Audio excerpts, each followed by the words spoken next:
Good morning to all of you all. Hi, my name is Anil Wanvari, as I've been introduced earlier.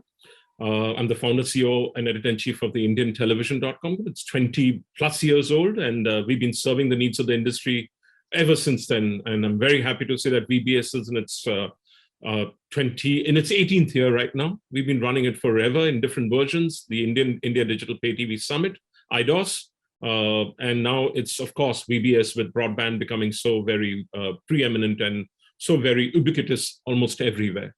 I have a fantastic guest with me today.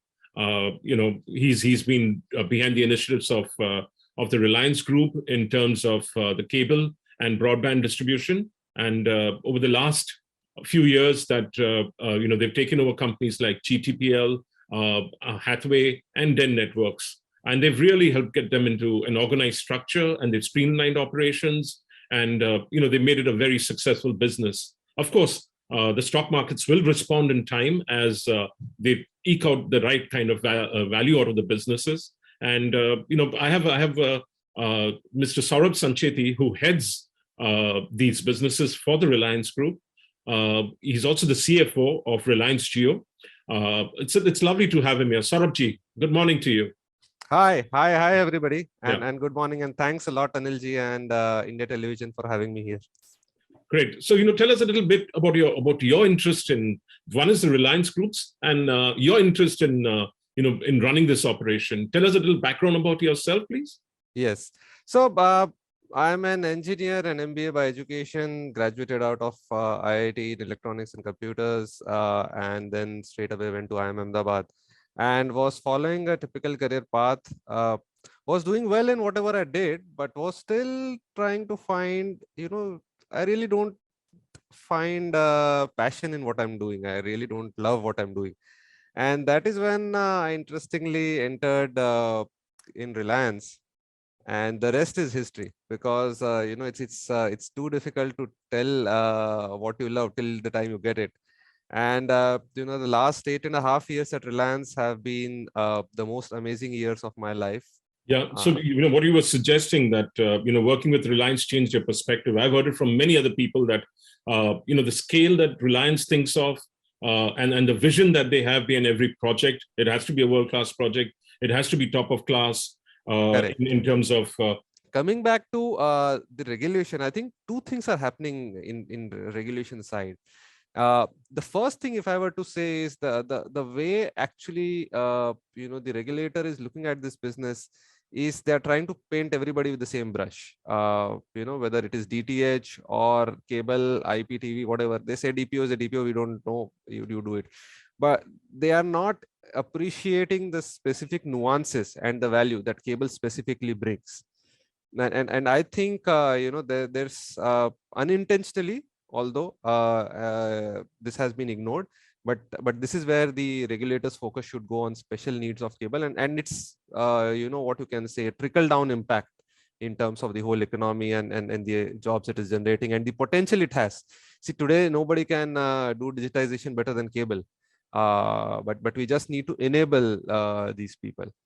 I think on the consumer side also, in regulation, with the whole movement towards consumer choice, what has been happening is that we have not appreciated, again, a simple fact that we are comparing apples and oranges. And I'll give you an example. So typically people say that when you go to a restaurant, you choose what you want to eat, and you eat a la carte, and therefore you should choose your channels. But it's slightly different, and the difference is in time duration. If I were to tell you that for the next 30 days, your breakfast, lunch, dinner, whatever you're going to eat, you write it down on a piece of paper, and that is what I'll serve. But nothing apart from that I'll give you. You'll be confused. You'll say, boss, for next 30 days, I don't know. At this point of time, I know what I want. Next 30 days, I don't know what I want. And that is the same thing which is happening in the whole channel selection with consumers. Are there any other areas where there is overregulation in cable TV and in television in particular overall? So when I was speaking to a cable operator, to an MSO actually, they said, even to pick up a pencil in our offices, we have to take permission sometimes from either the MIB or the TRAI. I think... that was an exaggeration, by the way, Saurabh ji. Yeah. I think more than that, what has been happening is, the policy and the whole thought process has not kept up with times and been very consistent throughout. And I'll give you an example. So, this NTO regulation came, and it's a good thing. The whole must provide finally got implemented. And today, if you see, actually more than 1/3 of your current MSOs are the ones who are born in last 2 years, just last 2 years.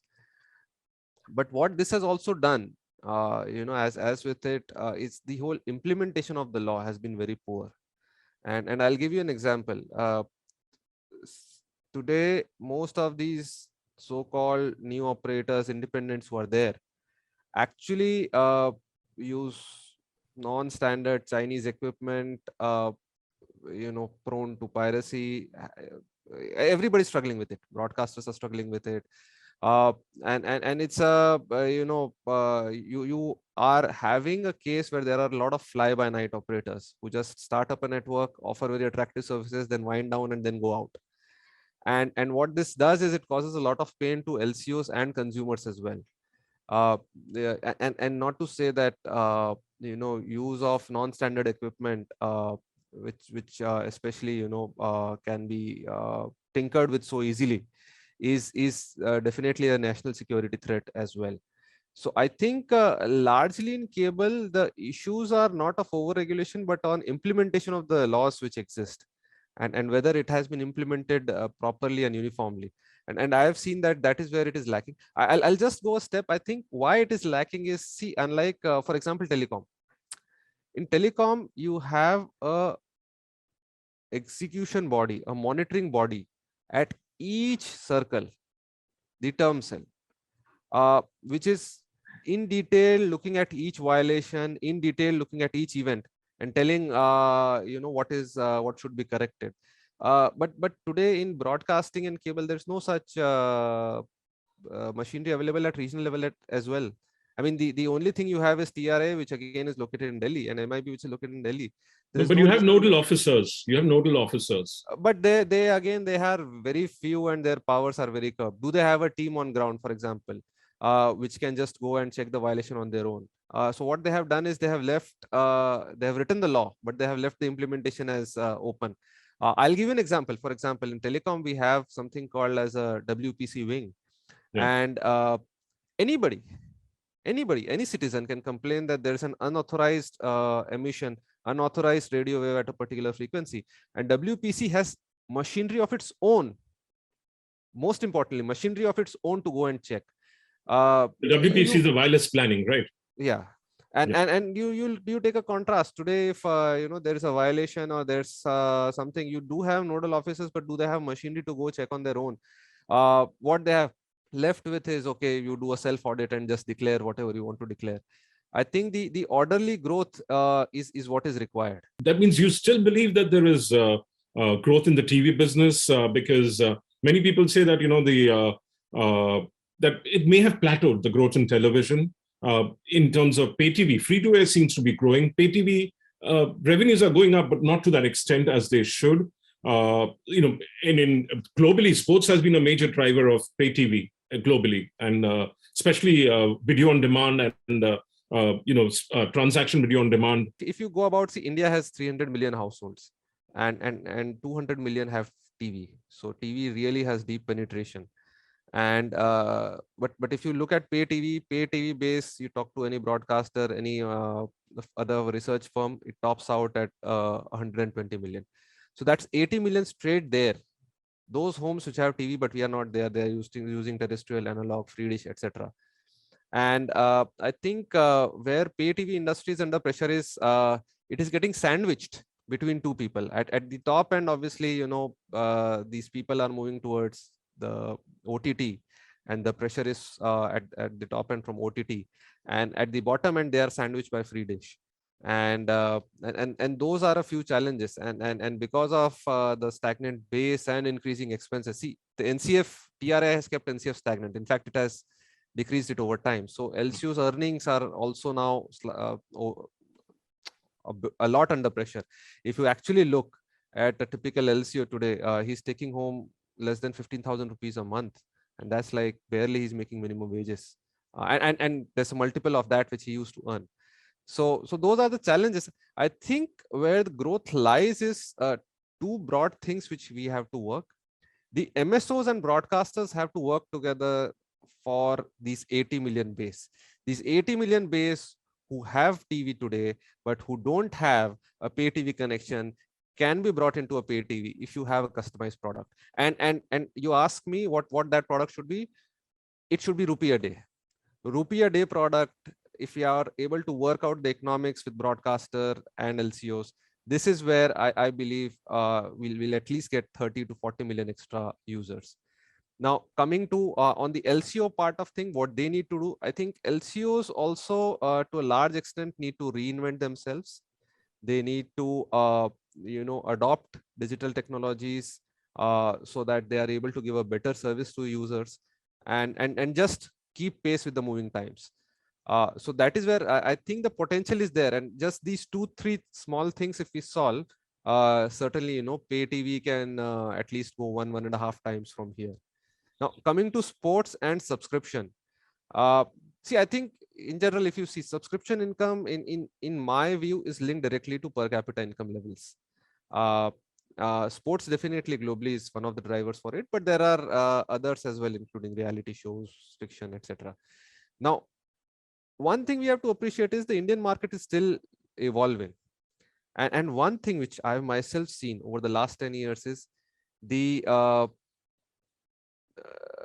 say, the ability, or rather the inclination to pay for subscription has gone up significantly now.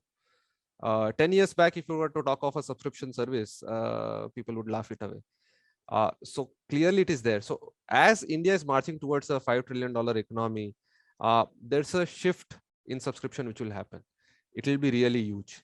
And directionally, therefore, I see, over the next 5 years, subscription market at least doubling from where it is.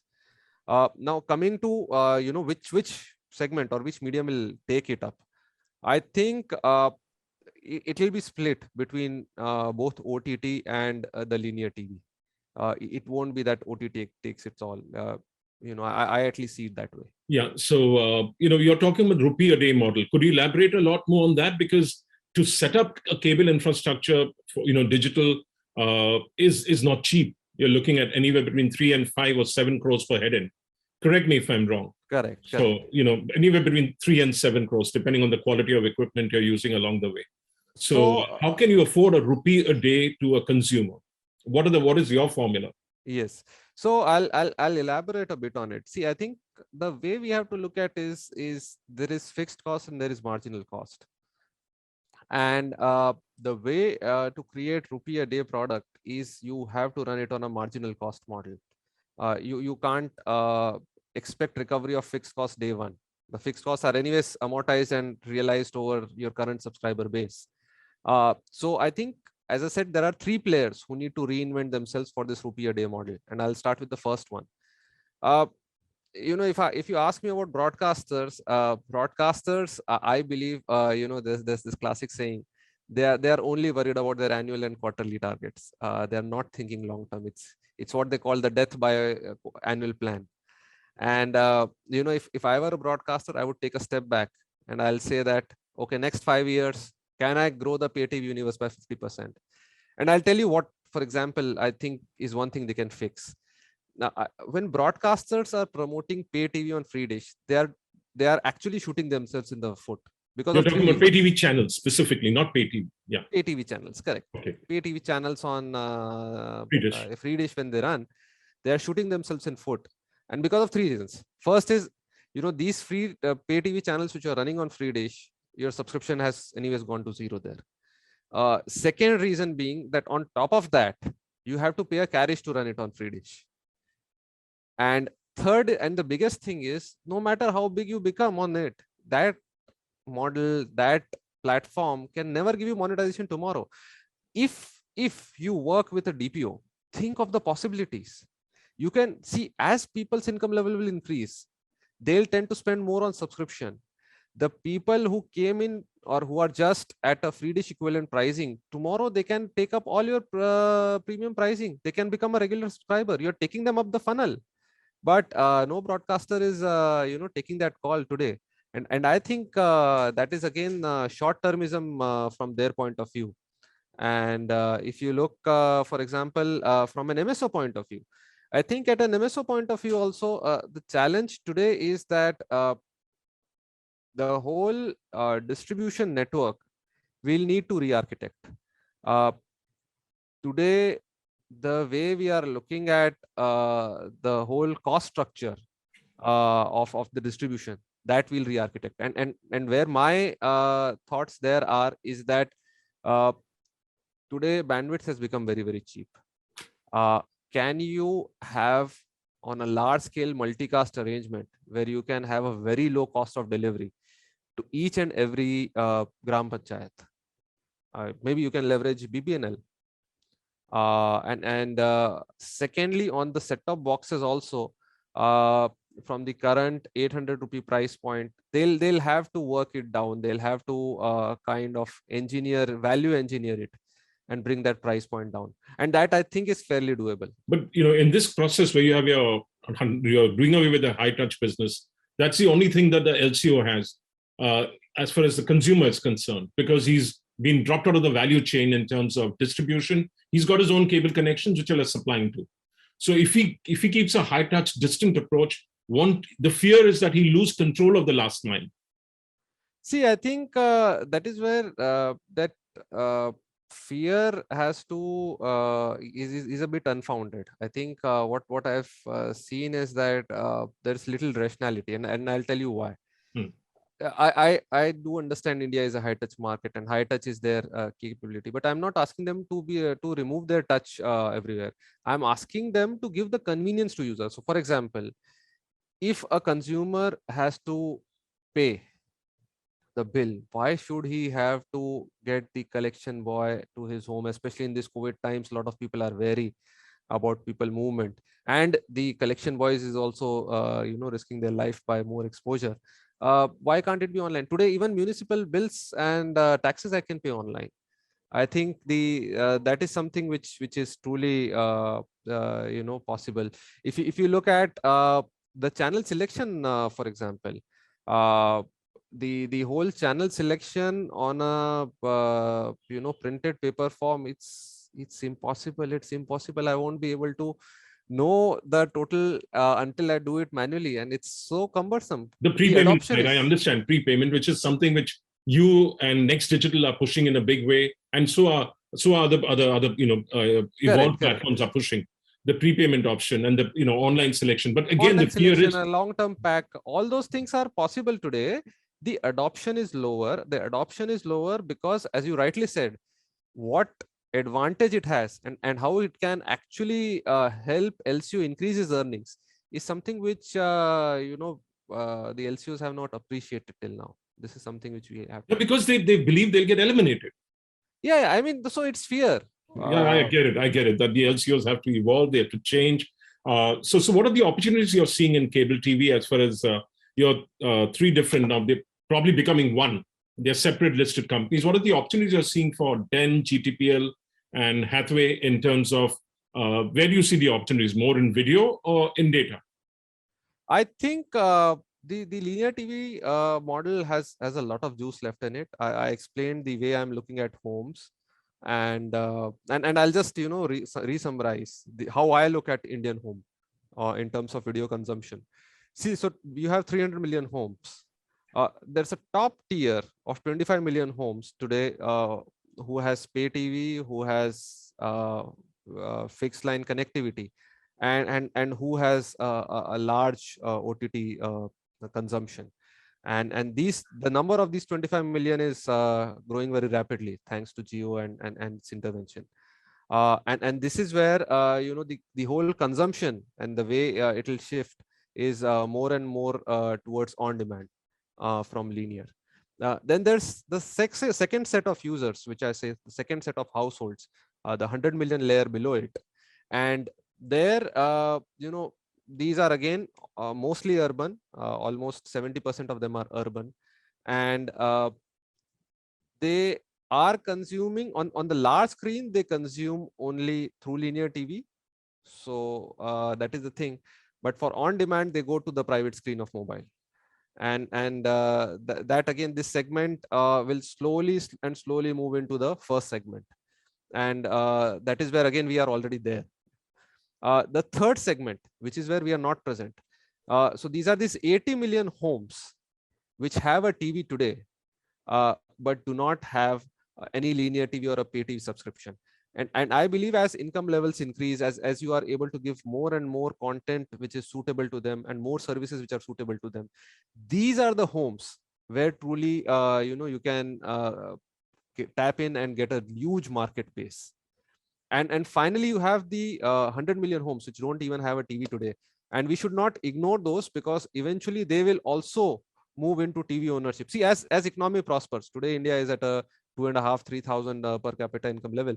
But as India goes from 2,500 to 5,000, the spend on all these services increases exponentially. The market increases exponentially. So now coming back to for Den, Hathway and GTPL, how do I see? I think this third layer is where I see the maximum growth to happen. And I really believe there's an opportunity to even double our base from where we are sitting. And that is what we are working towards by reinventing ourselves. Obviously, we can't do it without the support of our LCO partners. Next Digital found hits as an easy option. So is that a direction which you all would likely go, or is it going to be via the usual? I think the way bandwidth costs are coming down, it's no longer so. Okay. And I think one very important thing we have to see today, when you buy a bandwidth today, an internet lease line, a large part of it is because of what you can call it's a customized traffic which is coming to you. Now, if you do it on a multicast agreement, because the traffic is same, and actually therefore the the true bandwidth and equipment used is much lower, and you are able to truly leverage the power of BharatNet. See, BharatNet today is in 1.5 lakh gram panchayats, and it's very, very, very cheap even to get a dark fiber lease from BharatNet. Then you have a very low cost model, which definitely is much more reliable in reaching to these far flung areas. And I'll also like to point one thing, that see today it's not that these areas are not connected. So if you look at a typical village of a population of 10,000, it's not that the cable has not reached there. Cable has reached there, but probably has found only 500 homes as the subscriber. The art lies in doubling it by bringing what the next 500 homes need, especially on a pricing and a value perspective, and then bringing them into the fold. So I really think that the way bandwidth costs are coming down, and if we re-engineer a bit of the network, the existing architecture itself should serve us good. So you're looking at transporting it via lease lines, and rather than building your own infrastructure, but the last mile is going to be, and the boxes you said you're working on getting them cheaper. Low cost boxes we are anyways working on the thing. Okay, so that's great. I mean, and those are the TV nevers. What about the cord nevers? So that 100 million is the TV nevers, but cord nevers, people who never really subscribe to cable, the 100 million. So cord 80 million, sorry. Cord nevers, I mean, in a way, that is where a low cost product, if I'm able to give them value, then they'll move from analog or free dish or whatever it is there. Today they don't have a offering. See, today minimum anybody would charge them is 150 to 200 rupees, and even in that package they'll almost get the same thing which they are today getting on free dish or something. So there's no incentive as such. That DTH's days are numbered. I remember TRA official telling me this a few years, at least 2 years ago, that DTH's days are numbered. But I don't know whether that's true in India. I know bandwidth costs are coming down. That's one. Secondly, do we see ARPUs traveling northward or southward? Because you have one side you want to serve the 30 rupee per month customer. On the other side, you have an video on demand OTT customer who's willing to pay up to for all the VOD services. He's willing to pay maybe 500, 700 for all the VOD services. He also has a pay TV connection, and there's the cord cutters. Then how will channel packaging evolve? And finally, what can the broadcasting business do to help further buoy its prospects itself and help the DPO sector? All of these questions, That's a lot, but I'll break it into part, and I'll take the last one first. I think on the broadcaster side, like I had elaborated earlier also, what they need to do is they need to look at the long term and take some moonshot. As a broadcaster, their future lies in expanding the pay TV base and not the other way around, and which is where the whole short term approach around free dish they need to change. That's on the broadcaster. The second one on DTH and how it is going to evolve. I think honestly, DTH is challenged technologically. If you are wanting to run a television service through satellite, and these satellites, by the way, are not LEOs, which is where the whole internet revolution is happening. These are all GEOs, which is geosynchronous satellites, and they therefore come with their own set of challenges around what bandwidth, what content can be served. So I think it's only a matter of time before the cable reinvents to the level of service and self-service and control which they are giving, and cable can really grow large. So it all depends upon how fast the whole cable ecosystem, especially the LCOs, react.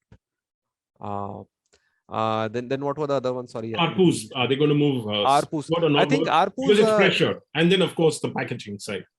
So I think on ARPUs, interestingly, what I've seen is if you look at the published pricing of all of these players, then what we have is clearly, in NTO2, whatever is the published pricing. I think two things we have to realize. First thing is that, at the channel level rationalization, which is what a customer wants and does not want, that we have gone through the cycle in NTO1. I don't think customer is going to drop any more channels or packages, which then otherwise means that we are looking at a 20 to 30% increase as per the published RIOs if they are not revised, and which certainly is huge. I think India is a price sensitive market, so certainly that will put a pressure on the pay TV base, a downward pressure on pay TV base. How much we don't know, but India is definitely a price sensitive market, so a few people will drop off because of the current pricing if it is not revised.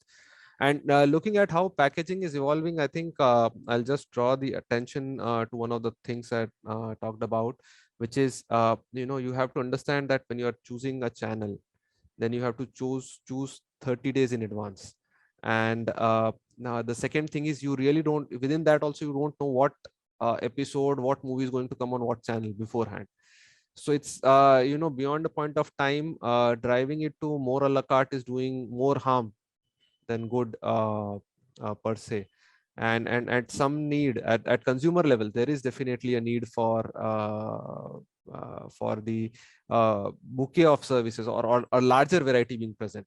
So I think that is where the packaging is there. A lot of rationalization consumers have already done. I don't see it happening further. So what's your vision in terms of for cable TV going forward? Will they be uniformed? Will there be a higher dependency on, will there be an equal dependency on broadband delivery to homes? Will we see them offering, what is your vision for your I think 10 years, see, the good thing is this industry has been resilient. It's one of the most resilient industries I've seen. What we need to do is, reinvent the whole model. I think 10 years down the line, or if I were to just, if I were an LCO, the way I'll see it is, am I only distributor of linear television services, or am I a platform to reach the home? Fundamentally, that is the call which every LCO needs to take. And there's huge power if you transform the LCO into latter, which is where I'm a gateway to home. I can tomorrow be offering any services, even entertainment services, even OTT services. I can be reseller of pride. I just need to have that pride in myself and saying that I have moved with the times and I can sell any service to this home because I have a relationship with these homes. I can serve these homes. And that is where I see the future of cable industry lies. It lies in expanding the thought process, in expanding the horizon, and in offering more and more services. Thank you very much. It's been very interesting chatting with you. Thank you And so you've much. thrown a lot of Likewise. insights into what needs to be done. Thank you for showing confidence in cable. And I hope your prediction about DTH turns out to be untrue, because it's serving you. It's also giving a human service in India. Yeah, I mean, there is space for it, but Yeah. I'm saying that cable can really expand from where it is. Sure. I think it's the thing of we really don't know our strengths. I'll if I would summarize in one thing, we are not aware of our strengths. Fantastic. Thank you, and have a good day, and lots of success to you going forward. And Thank you so to much. making this 1 million strong employment industry more successful. Thank you very much. Have a good day. Thank you.